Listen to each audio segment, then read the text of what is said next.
tree lounge hunt on Georgia's Cumberland Island National Seashore. William Hovey Smith, 2013. I'm the author of Extreme Muzzleloading, and here is one of my interesting hunts on Cumberland Island. This is Hovey Smith with Hovey's Outdoor Adventures, and we are doing a tree lounge tree stand hunt on the Cumberland Island National Seashore. And as you see, I have said tree lounge equipped with a wheel kit. But guess what? Right over there, across this road, no wheels. It is a wilderness area. So the wheels can't go any further than the main road, which is right here. And I'm going to go down the Duck House Trail and set up the stand. So I'm going to have to pack it from here. Now, we came over on the ferry as usual, and there were actually 2 tree lounge tree stands on board among a host of others. And so we packed up and we used it to transport our gear, and I'll show you some still pictures of that.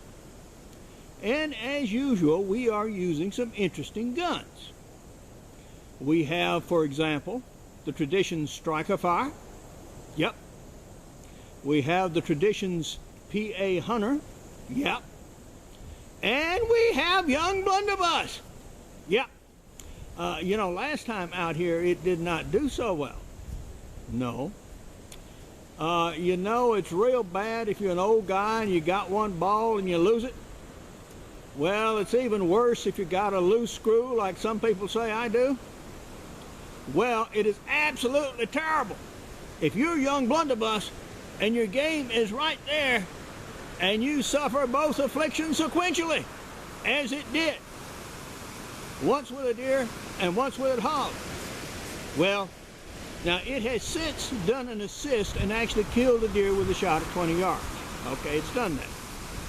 And it has since killed a wild turkey cleanly with 1 shot. It's done that. It has also knocked down a swan and knocked down a goose, but these had to be finished off with cartridge loads because basically 1 ounce a shot fired from a cylinder bore gun was just too little for these huge fowls. So now we're going to take our stand and put it in travel mode and make tracks down the road. Here is my pile of gear ready to be loaded at St. Mary's. Walking up the gangway, a bunch of tree stands on board the boat. Now, we passed by the Kings Bay Naval Station, where there was a submarine in temporary residence, as you see right here, and we used our tree lounge to take our gear to our campsite, well, which was about 200 yards away. We now have tree lounge ready to climb, as you can see, and it is terribly windy, which means it's a very good time to fiddle with tree stands and put them up and take them down, because the deer don't like to be doing much.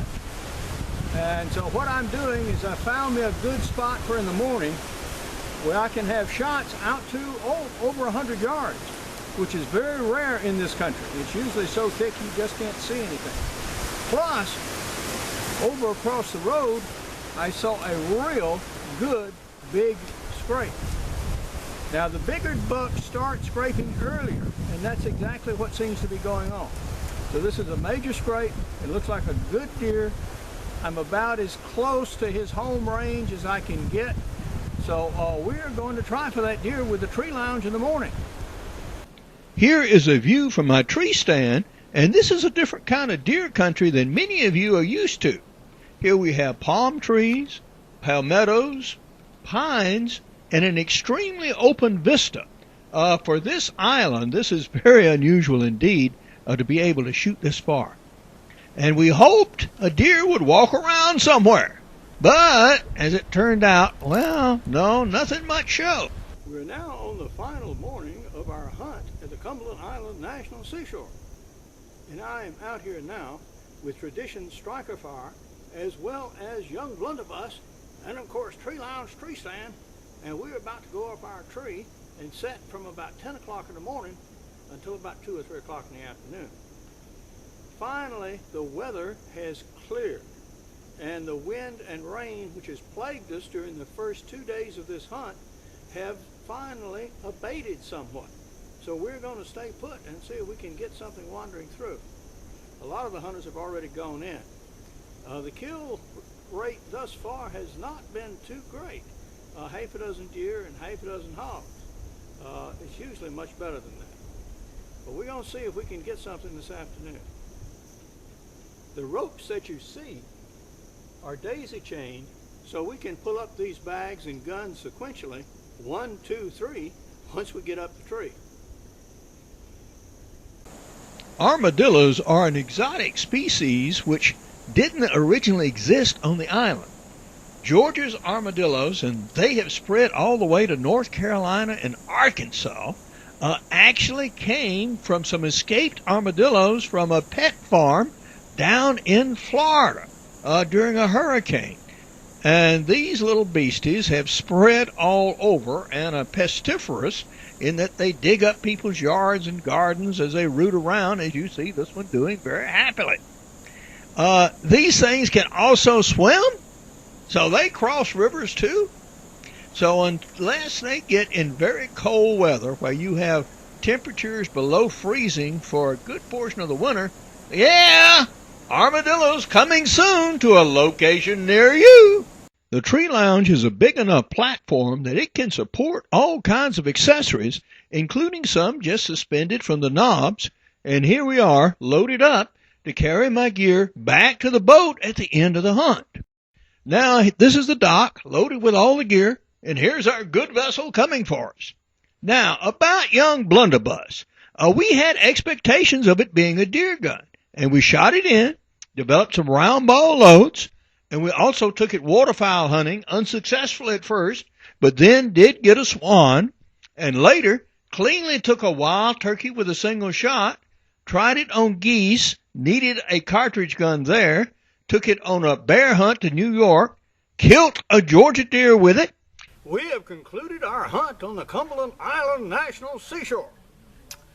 And as usual, I brought some interesting guns. Yep. We started off with a flintlock. This is Tradition's PA Hunter. Unfortunately, we did not get any beasties standing in front of it who were willing to be shot. Then we had another Tradition's gun. This happens to be the Vortec and the Northwest gun. It uses a sliding piece here to actually cock it. It's a hammerless muzzleloader. But unfortunately, we did not have any beasties standing in front of it willing to be shot. We also had with us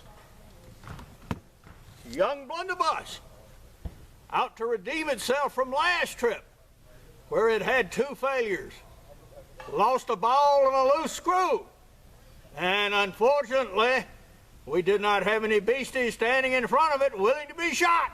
We also had a pistol for a backup gun. A Pieta revolver, also sold by Traditions. And unfortunately, we did not have any beasties standing in front of it willing to be shot. Burp. So 3 days hunting brought bad weather, lots of wind, and very few critters killed. I believe the total was something like 16 hog and 7 or 8 deer. Although there was one very nice big deer taken, at least for here, it weighed 125 pounds. The island record is 132.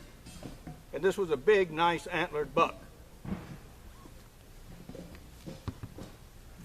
There were also some elements of the hunt that did not do so well. This particular pot that I'd used since 1969, cooked hundreds of meals out of, got 2 holes in it. Burf. So we lost the sacred implement of the hunt. And we used a tree lounge tree stand with wheels. And this stand, well, turned out to be more trouble than it was worth. It does have wheels on it, so I was able to use it as a carrier, and we use it to cart my stuff back down to the boat landing. But it took so long to assemble and disassemble that, well, it just ate up a lot of time.